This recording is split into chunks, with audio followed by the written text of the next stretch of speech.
안녕하십니까, 육천정입니다. 그 자료집 93쪽에 있습니다.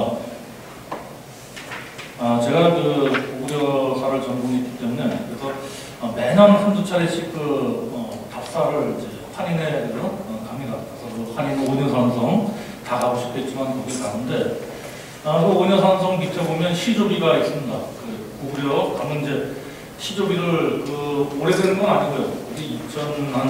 2010년경 됐을 겁니다. 2007년, 8년 그때 아마 틀어졌는데 고구려 시조비라는 비가 그 오녀산성 아래에 있고요. 그 고구려 시조비 들어가기 전에 그 오녀산성 이제 그 매표소 입구에 보면 뿔 달린 양의 양이 앉아 있는 모습에 돌 석조물이 하나 있습니다. 그 원래 이제 오녀산성을 지금처럼 이렇게 관광시설로 만들 때 그때 그 시조비 위에 그 양을 얹을 생각을 했었어요. 처음엔 그렇게 시조비를 세웠었습니다. 고구려 시조비를 세우고 그 시조비 위에다가 양을 얹었던 겁니다. 그런데 그게 이제 중국에서도 스스로도 문제라는 인식을 한 거죠. 그래서 이제 그 양을 내려서 지금 그 매표소 입구에 세워놨습니다. 그래서 제가 다른 분들을 모시고 그 오녀산성을 가면 그 말씀을 꼭 해드립니다. 왜 양이 여기 있는가 그 얘기를 해드리죠. 그 양은 그 이집주서 왕의 편에 나오는 그 동북 지역에 고이라는 하나 종족이 있었는데 그 고이를 공조라는 사람이 진날에 공조라는 사람이 주석을 달았죠. 이 고이는 동북이로서 고구려다라는 주석을 달았는데 사실 그것은 사료적으로 검증이 안 되는 거죠. 문헌으로는 그 사실을 검증이 안 되는 겁니다. 그래서 이제 그런 기록을 중국에서는 그 고이가 동북이로 돼 있는데 이 주소에 나오는 그걸 갖다가 연결시켜서 이것은 고이와 연결시키고 또 고양시를 연결시켜서 중국의 고대서부터 이 고구려라는 이 사람들의 종족이 중원과 연결되어 있어서 중원에 복속되어 있었다는 그런 논리를 전개시켰거든요. 그렇기 때문에 거기다 시조비를 만들면서 이제 중국인 사실 오녀산성이라는 그 산성은 1980년대까지도 중국 학자들은 그것을 고구려의 초기의 그 도성으로 생각을 하지 않았어요. 1980년대까지도 그 환인 일대 그 오녀산성이 것을 고구려의 그것과 연관시키는 이런 그 연구 결과가 거의 없습니다. 왜냐하면 거기서 유물이 발견되지 않거든요. 그런데 1986년 이후에 이제 거기서 고구려 유물이 발견됐다고 했는데 이 오녀산성 가보시면 잘 알겠지만 오녀산성 정상에 가면 왕궁터가 있습니다. 왕궁터라고 여기다 표지판을 만들어놨는데 왕궁터가 6칸입니다. 집이 6칸 집을 왕궁터라고 이렇게 규정해놨는데 6칸이라면 이제 고대사의 6칸이라면 한 20평이 안 됩니다. 17평에서 20평 사이가 6칸인데 고구려 왕궁이 거기에 그 오녀산성 위에 있는 고구려 왕궁이 6칸 집 요즘 평수 말하면 한 17평에서 20평 되는 그런 집이 고구려 왕궁이라고 이렇게 세워놨습니다. 그래서 저는 사실은 오녀산성 갈 때마다 항상 똑같은 생각을 했죠. 과연 이것이 고구려의 첫 도읍일까 이런 생각을 했었습니다. 그래서 이번 발표 논문에는 고구려 첫 도읍으로서 그것을 비정한 그 과정, 역사 과정 속에서 어떻게 지금은 환인을 고구려 첫 도읍으로 비정하게 됐을까 이런 얘기를 한번 해보고자 합니다. 사실 이제 고구려 첫 도읍으로 지금 한국의 대부분의 그 고구려사 연구자들이 지금 고구려 첫 도읍으로 또 중국의 학자들도 마찬가지입니다. 고구려 첫 도읍으로 환인을 비정하고 있습니다. 그런데 중요한 사실은 환인을 고구려 첫 도읍으로 비정하는 사람들의 논리는 거의 일치합니다. 그것은 뭐냐면 93쪽에 나와 있습니다. 그 맨 아래쪽에 보면 환인 일대가 고구려의 첫 도읍이 아닐 수 있다는 책자의 추론은 더욱 강해지고 있다. 이 아래 부분에 환인 일대를 첫 도읍으로 비정하는 논의들은 대체로 현도군의 설치에 따라 압록강 유역은 이 압록강은 현재 압록강입니다. 현도군의 설치에 따라 현재의 압록강 유역은 한이 직접적인 통치하에 들어갔다. 이런 얘기. 또 현토군의 경우 치도가 서기전 75년에는 흥경, 로성, 그러니까 바로 지금의 환인 서북 쪽에 있는 흥경입니다. 흥경, 로성 방면으로 옮겼다. 이런 얘기.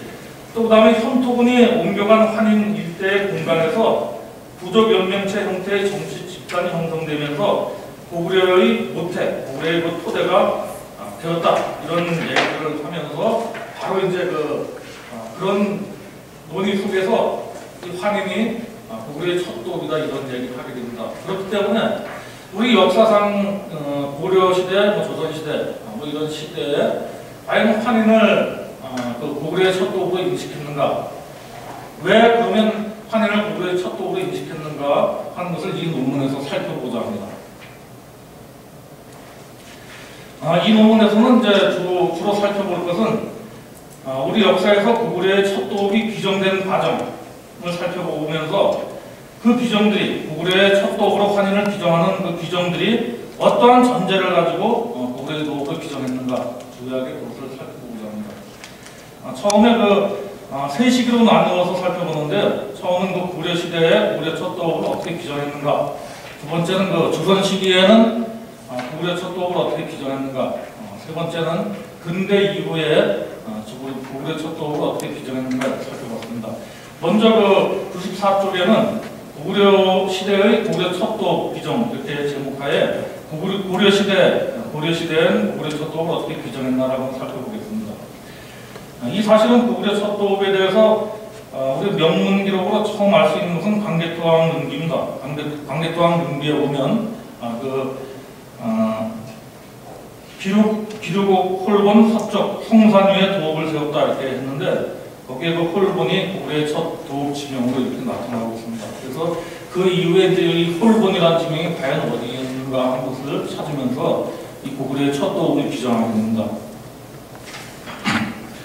96페이지에 보시면 거기에 이제 고려 시대에 가장 중요한 사서 삼국사기와 삼국유사가 있습니다. 이것은 고려 시대에 직접 쓰여졌죠. 1145년에 이 삼국사기가 쓰여졌습니다. 그래서 그 삼국사기에는 과연 고구려의 첫 도읍을 어디로 인식하고 있었는가 하는 것을 한번 살펴보겠습니다. 지금까지 생각한 것과는 다르게 사실 삼국사기에서는 지금 우리가 생각하고 있는 이 한국사의 일반적인 틀과는 좀 다른 측면이 있습니다. 그러나 그 삼국사기를 우리가 해석하는 과정에서 굉장히 그 삼국사기에 대해서 저것은 사대적인 사서다, 그런 어떤 인식도 있고, 그러면서 이 전반적으로 삼국사기를 올바로 조명하지 못하는 측면이 있거든요. 그런데 삼국사기라는 책은 우리나라 역사 전반을 쓴 것이 아니고 삼국의 역사를 썼습니다. 삼국의 역사를 쓰다 보니까 고구려, 백제, 신라를 각각 세 편의 분기를 둔 거죠. 그러니까 백제, 신라 분기, 고구려 분기, 백제 분기 둔 겁니다. 따로따로 썼는데, 여기서 우리 고구려에 대한 얘기는 현토군, 현재 압록강 이런 얘기들과 연관돼서 좀 나오긴 하지만, 이 전혀 다른 삼국사기에 편찬하는 자들은 지금의 우리가 알고 있는 그 사서와는 좀 다른 생각을 가지고 있습니다. 그래서 96쪽에 보시면 삼국사기에서 고구려 첫 도읍 위치에 대한 그런 규정 과정을 쭉 썼는데요. 그 내용들 거기 96페이지에 보시면 수완서 궁극지에 이렇게 나오는 부분부터 해서 길지 않은 부분입니다. 이게 삼국사기 지리지에 나와 있죠. 지리지에 나와 있는데, 그런 내용을 잘 검토해 보시면 97쪽에 있는 그 지도, 97쪽에 있는 지도와 같은 결과가 나옵니다. 그래서 97쪽에 있는 지도를 보시면 지금 대릉가 있는 그쪽에 의무려산 아래쪽에 거기에 졸본의 위치, 고구려 초기 첫 수도인 졸본의 위치가 규정되게 됩니다. 이것이 삼국사기에 기록되어 있는 그대로입니다. 삼국사기에는 정확히 이렇게 기록되어 있습니다. 96쪽에 있는 글을 잘 보시면 누구도 이것은 어느 학자가 규정해도 마찬가지입니다. 삼국사기에 나와 있는 내용대로 하면 바로 이런 97쪽에 있는 지도처럼 규정되게 됩니다. 그래서 삼국사기에는 동경을, 그러니까 요 나라의 동경이죠. 요 나라의 동경 지금 요양쯤 되는데, 삼국사기에는 동경을 지나서, 요 나라의 동경을 지나서 서쪽으로 요수를 건너서, 유화를 건너서 의무려산 아래쪽에 고구려의 옛 도읍이 있었다, 이렇게 얘기되고 있습니다. 그래서 이것은 이제 고려 시대의 그 인식입니다. 그 다음에 삼국유사에서도 뭐 마찬가지 기록이 나와 있습니다. 그 97쪽 아래쪽에 보면 그 삼국유사가 인용되어 있는데요. 삼국유사도 그 내용이 마찬가지입니다. 홀승골성, 즉 이제 홀본이라는 데서 강개토 대학문부에 나오는 홀본, 그 다음에 졸본이라고 얘기되는 이것은 대요, 요나라를 이렇게 대요라고 썼거든요. 대요 의주 지역에 있다. 근데 그 의주라는 게 여기서 바로 그 의무로선 아래쪽입니다. 이거는 이제 이 의주에 대한 설명은 삼국사기에 나와 있습니다. 이게 이제 고려 시대에는 보통 이렇게 인식하고 있었던 겁니다. 졸본이라는 이 고구려 첫 수도는 의무로선 아래 대릉하 근처에 있었다. 이렇게 인식했던 것을 사료상에 딱 나와 있습니다. 뒤에 보시겠지만 조선시대 이제 안전국의 동사강목이나 또 그 정약용의 아방강력부에서는 김부식이가 이렇게 졸본을 대릉하 의무로선 아래쪽에 비정한 것에 대해서 아주 많이 비판하고 있습니다. 그러나 그 비판은 이제 이따 살펴보시겠지만 거의 논리가 안 맞는 이런 비판들을 하고 있습니다. 그 다음에 이제 99쪽에 조선시대 고구려 첫 도읍 비정을 한번 이렇게 살펴보겠습니다. 고구려의 첫 도읍에 대해서 고려 시대의 인식을 방금 보셨는데 조선 시대는 다른 인식을 가지게 됩니다. 그래서 제가 나중에 결론 부분에서 고려 시대의 이런 인식과 조선 시대의 인식이 왜 다를 수 있는가, 똑같은 사설을 인용하면서도 왜 다를 수 있는가는 이따 결론 부분에서 다시 한번 말씀드리겠습니다. 조선 시대의 이제 대표적인 그 지리지로서는 안전국의 동사강목, 그 다음에 정약용의 아방강력부를 들 수 있습니다. 조선 후기로 가면서 굉장히 그 역사지리에 대한 관심이 높아졌습니다. 잘 아시겠지만 그래서 당시에 많은 역사지리 서적들이 출판됐습니다. 그런데 사실은 이 역사지리 서적들이 지금 우리가 직접 접하고 있지만 굉장히 어떤 분은 아주 길죠. 내용이 길고 여러 가지 사설을 인용하고 있는데 굉장히 문제점이 많습니다. 그래서 이 조선시대 사서들에 대해서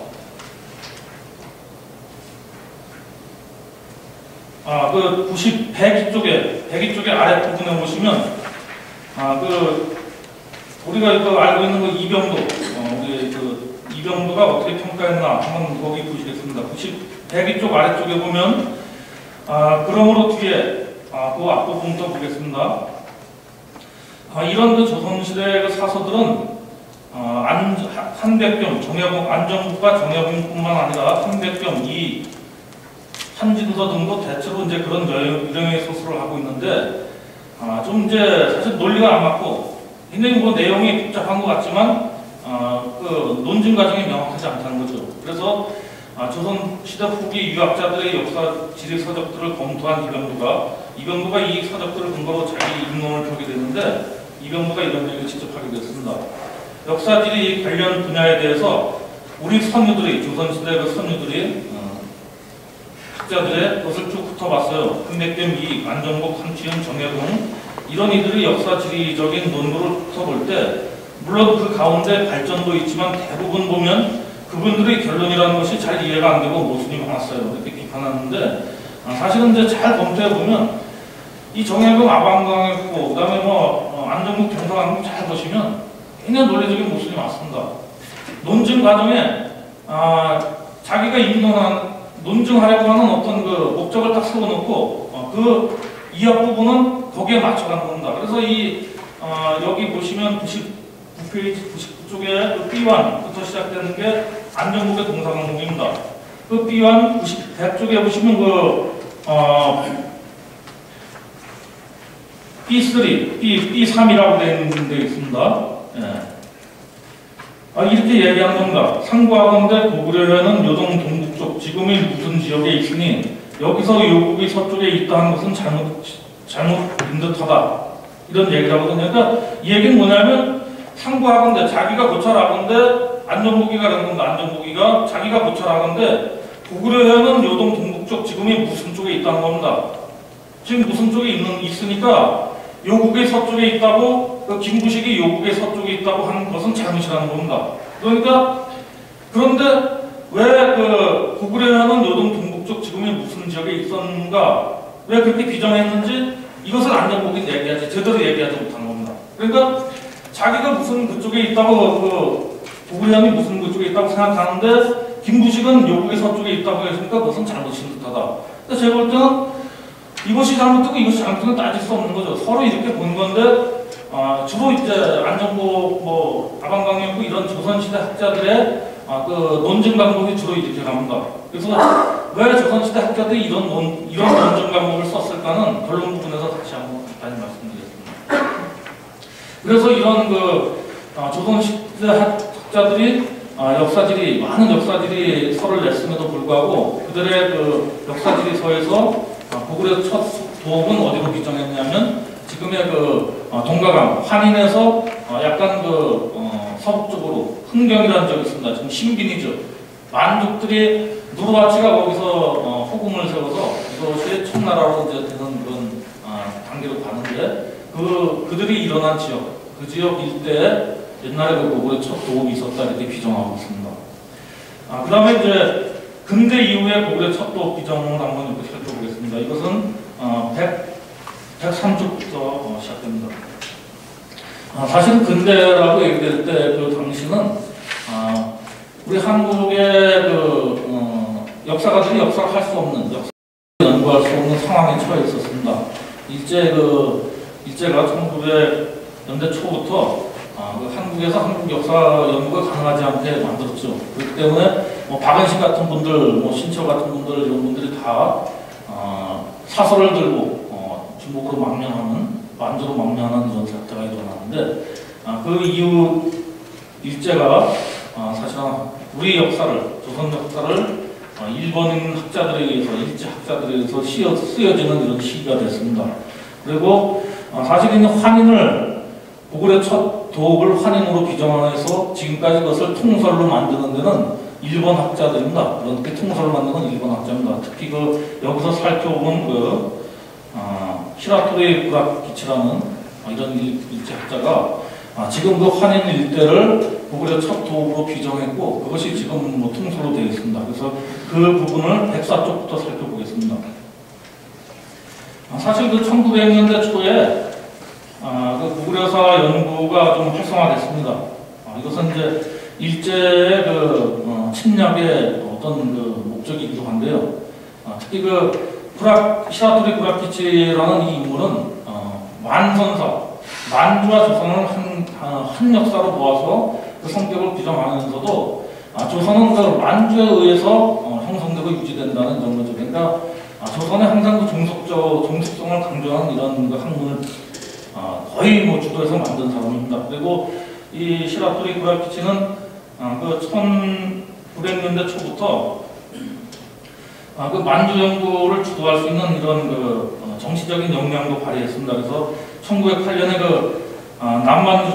만출이라고 하죠. 남만도 철도 주식회사의 총재를 설득해서 1908년에 만선 역사 지리조사부를 설치해놓고 그걸 통해서 많은 연구를 하게 됩니다. 그래서 여기 보면 한대 조선, 한대 만주, 삼국시대 만주 거의 역사 지리서들입니다. 역사 지리서들을 만들어서 이 지역에 있는 지리를 규정해 나가는 거죠. 이 지리 규정의 목적은 뭐냐면 이런 지리 규정을 통해서 그 지역의 역사 성격을 규정하면서 그것을 일제의 침략에 활용하는 겁니다.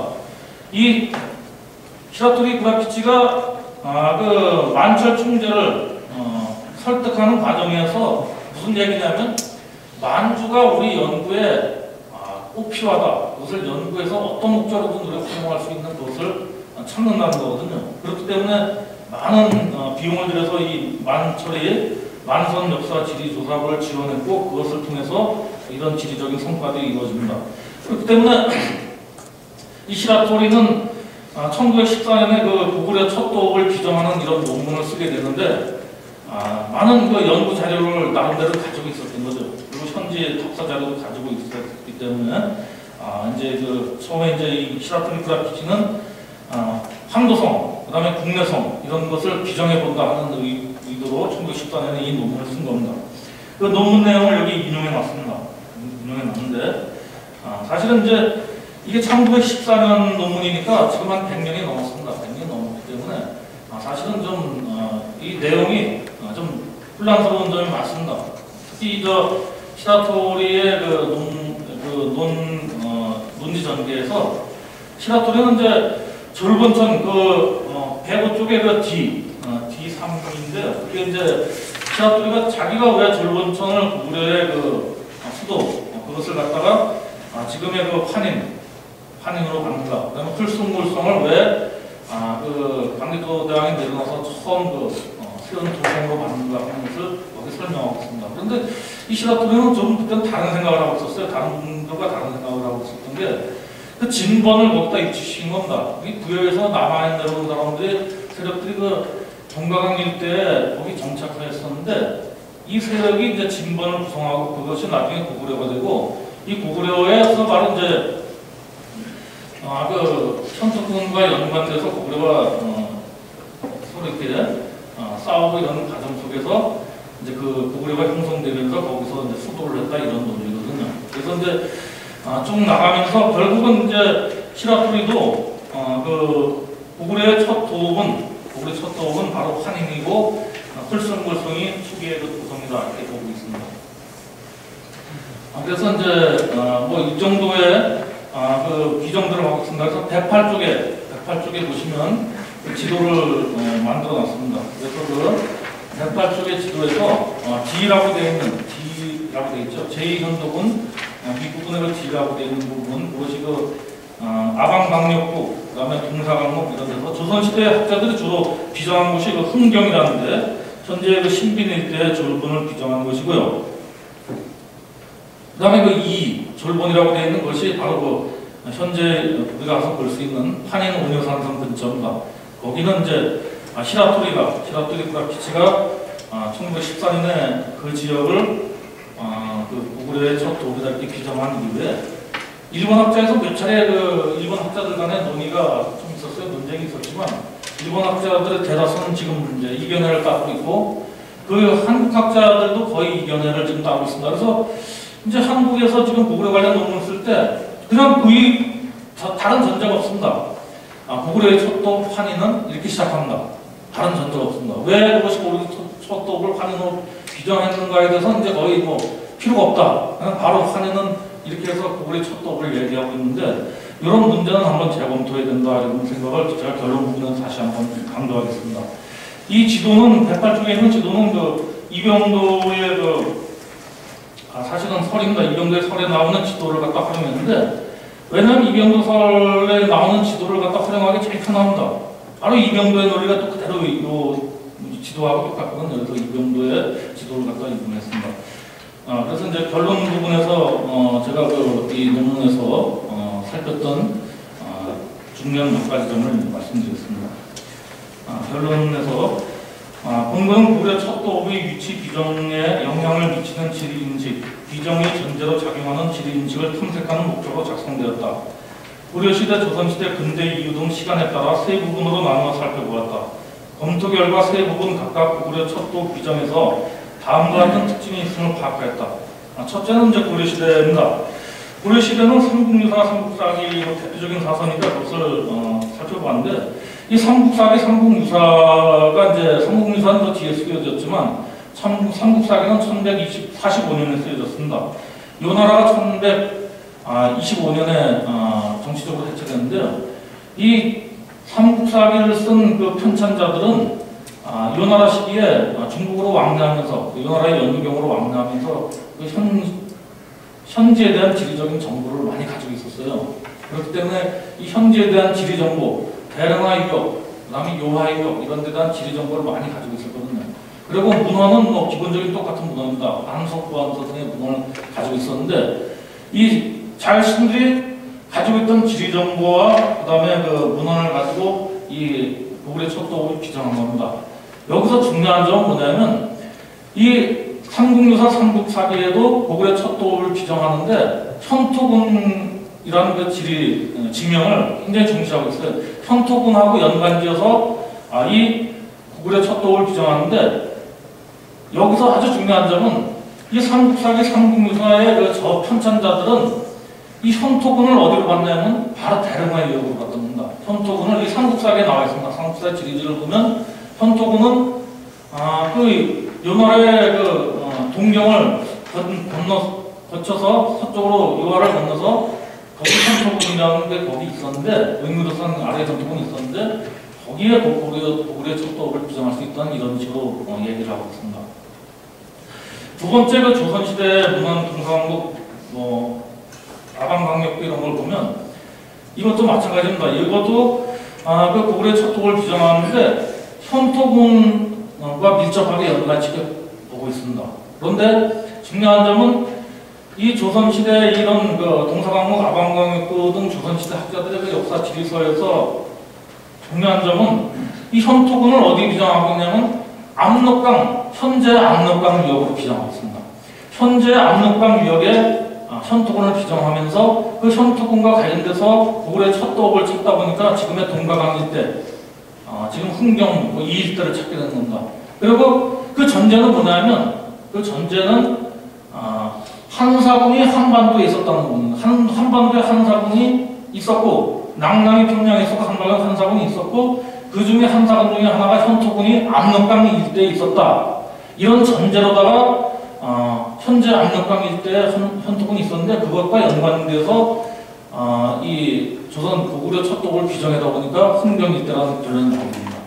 그런데 이 부분을 다른 식으로 또 한 번 얘기해보면 어떤 거냐면 고구려 시대의 삼국사기 삼국유사 편찬자들하고 조선시대 아방강력부나 동서강목의 이런 역사지리를 쓴 많은 학자들하고 기본적인 역사인식의 차이가 있었는데 현토군이라는 지명을 달리 해석하는 거죠. 그런데 조선시대 이런 학자들이 왜 이렇게 해석할 수 있는가 좀 복잡한 얘기를 더 제가 여기에 쓰지 않은 얘기를 더 하게 되면 사실 이거 조선시대 이런 역사지리서를 쓸 때 이들이 가장 주안을 두고 쓴 것이 뭐냐면 당시의 역사 조선시대 후기에 정통론 논의가 있습니다. 정통론 논의에 의해서 이런 것이 쓰여지거든요. 근데 이 정통론이라는 논의가 뭐냐면 기자조선을 정통으로 보는 겁니다. 단군 기자 이렇게 나가지만 단군은 언급을 안 해요. 그러니까 동서강목 아방강국에서 단군조선, 기자조선, 그 다음에 만으로 연결된다 이렇게 보거든요. 그 다음에 위만 이런 거는 이거 도적들이 와서 장치하는 거기 이거 빼버리고 만 이후에 어디로 연결되는 삼국을 넣는 거예요. 신라 고구려 백제를 넣는데 이건 무통이라고 해요. 무통. 정통도 아니고 무통이라고 해요. 그냥 무통. 왜냐하면 이거는 새 나라 그냥 놓아주는 겁니다. 이건 각자 거기서 나름대로 국가가 있으니까 놓아주고 다시 그 이후에 이제 신라 통일신라 좀 말하자면 그걸로 가고 이제 구려로 가서 정통으로 가는 이런 정통을 두는데 이 정통론에 기자가 들어갑니다. 그래서 이 사람들 조선시대 후기 학자들 정약용이나 이 안정복이나 다 마찬가지인데 이 정통론의 논의를 따라서 쓰다 보니까 기자를 위치시키고 기자를 평양에 위치시키는가 평양에 위치시키고 나니까 위만조선 역시 평양에 위치시키게 되고 거기에다 낙랑을 또 평양에 위치시키게 된다. 그러니까 평양을 낙랑에 위치시키고 나니까 현토군을 다른 데 위치시킬 수가 없어요. 그러니까 위치시킨 게 압록강입니다. 그러나 삼국사기 삼국유사 편찬자들은 그 입장이 아니었거든요. 이런 정통론이 없었어요, 당시에는. 그러니까 고구려 역사를 쓰면서 이 현토군을 갖다가 저쪽에 요하 서쪽에다 위치시킬 수 있었던 거거든요. 그런데 조선시대 학자는 이런 조선시대 역사 서술 논리, 정통론이라는 게 철저하게 지켜주는 거죠. 이것을 지키다 보니까 결국은 이제 현재 압록강 일대 현토군이라는 걸 비정하고 그 현토군과의 관계 속에서 왜 현토군과 고구려를 연관시키냐면 역사서에 계속 그렇게 나오거든요. 한서에도 나오고 현토군과 고구려는 거기에 고구려의 건국이 연관되어 있습니다. 그렇기 때문에 이런 서술이 가능했던 겁니다. 그 다음에 시라토리 브라키치의 졸분 비정도 마찬가지입니다. 이 시라토리는 현토군이라는 이제 진번을 본 거예요. 진번이 지금의 동강일 때 진번이 있었다는 거거든요. 부여에서 내려온 진번이 그쪽에 있다가 이것이 나중에 고구려국이 됐다 이렇게 봤는데 마찬가지 논리입니다. 이 진번 이것은 나중에 잘못된 논리로 드러났죠. 지금은 진번을 여기다 위치시키지는 않죠. 한국의 학자들도. 그러나 물론 이 진번이 정확하게 어디 있었는지는 앞으로 역사 연구에서 보증되어야 될 부분이지만 시라토리는 그 진번을 지금의 동강을 일대로 보고 거기에 고구려와 연관시켜서 서술하다 보니까 결국 시라토리도 어떤 거냐면 압록강 압록강 일대에 그 고구려의 초기 세력이 있었을 것이다 하는 그런 세력을 추측을 한 겁니다. 특히 이 시라토리는 어떤 더 위험한 발상을 했었냐면, 이게 학술적으로 위험한 발상인데, 창해군을 지금 압록강 중류로 본 거예요. 창해군. 시라토리 이 책의 논문에서는 창해군을 압록강 중류 일대로 봤었습니다. 그러니까 압록강 중류 일대 창해군을 보고, 창해군이 해체되고 나서 그걸 진범군이 이어받았다. 그리고 그 진범국의 땅에서 고구려가 나왔다. 이런 논리를 들면서 결국은 압록강 중류 일대에 있던 그 세력을 기반으로 고구려가 성장해 건국되어서 발전했기 때문에 지금의 그 환인, 압록강 중류의 동가강 일대의 환인으로 도읍을 비전했다. 이렇게 보입니다. 그래서 이상에서 그 백북쪽 아래쪽입니다. 맨 아래 문장인데요. 이상에서 고구려 첫 속도 비정에 영향을 미치는 지리인식 혹은 그 전제로서의 지리인식을 살펴보았는데, 현재 압록강 중류 구역에 고구려와 연관되는 현토군 혹은 진번군을 위치시키는 지리인식이 고구려의 첫 도읍을 압록강 중류 이후 혼강 일대의 환인으로 비정하는 결과를 낳게 된다는 사실을 확인할 수 있었다. 즉 한사군을 한반도의 압록강 중류 일대로 한사군을 한반도와 압록강 중류 일대로 위치시키는 그런 지리인식 속에서 고구려의 첫 도읍을 현재 환인 일대로 비정하는 논리가 도출된다고 추정될 수 있는 것이다. 위에서 검토한 삼국사기와 삼국유사의 사례는 현재 압록강 중류 유역의 현토군이란 이러한 지리인식이 개입되지 않는다면 현토군 및 고구려 첫 도읍의 위치를 요하 서쪽으로 비정될 수도 있게 만든다는 중요한 사실을 우리에게 알려준다. 그래서 뭐 이런 논의 이렇게 한번 생각을 해볼 수 있습니다. 그런 것은 앞으로 학교에 좀 더 많은 논의와 토론과 검증을 할 부분인데요. 중요한 점은 고구려의 첫 도읍을 환인으로 설정하는 지금의 이 체계, 이 역사 체계, 우리 한국의 역사 체계에서는 고구려의 그 초기 역사를 제대로 설명하기 어렵다는 겁니다. 고구려 초기에 삼국사기는 뭐 서기전 9년에 유리왕이 선비를 정벌해서 복속시켜서 속국으로 삼았다는 그 기록이 서기전 9년 기록인데요. 이 기록 해석하기가 아주 난해합니다. 지금 뭐 압록강 중류역 지금 환인 일대에 있던 이 세력이 선비를 복속시켰거든요. 그래서 이 선비를 복속시켜 속국으로 삼았는데 서기전 9년입니다. 올해 초기인데 이런 거 해석하기 어려워요. 그래서 중국의 학자들, 중국의 그 이민족을 연구하는 이런 학자들은 선비를 어디로 보냐면 지금 그 시라무레나 북쪽으로 보고 있거든요. 그러니까 이런 논리를 또 한국의 학자들이 또 해결 방법을 찾아야 돼요. 그러니까 굳이 어떻게 찾냐면 이 선비가 시라무레나 유역 그쪽에만 있었던 게 아니고 지금의 저쪽 송화강 이 지금 눈강하고 만나는 그 일대도 있었다. 그 일대에 있었기 때문에 이 서기 유리왕이 복속시켜 속국으로 삼은 선비는 그 선비다 이렇게 얘기하는데 그것도 얘기하기 어렵죠. 왜냐하면 이 한국의 이 학자들이 지금 환인 지역을 고구려 첫 도읍으로 비정해 놓고는 그 서북 지방에 현도군이 있습니다. 현도군을 위치시켜 놓고 있어요. 그러니까 유리왕 9년에